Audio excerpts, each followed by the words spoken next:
Hindi lamang ang mga kabataang kalahok, kundi pati ang mga malalaking tao at umano'y mga financier na nasa likod ng illegal drug racing ang tinututukan ngayon ng Kidapawan City Police Office. Ayon kay Kidapawan PNP Chief Police Lieutenant Colonel Jose Marie Simangan, nakatanggap din sila ng ulat tungkol sa ilang personalidad na may impluensya at pera na nagpopondo umano sa mga drug racing.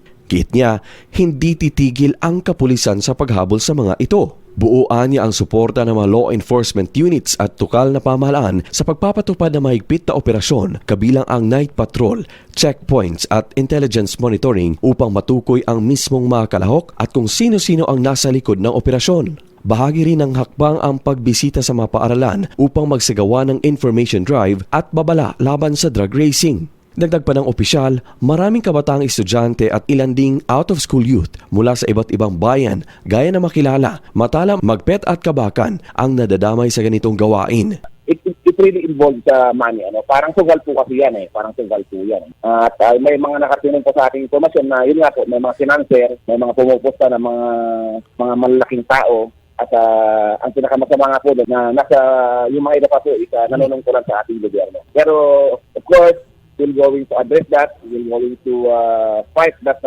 campaign against drug racing dito po sa siyudad ng Kidapawan. Luigi Alan Tutor, NDBC, Bida Balita.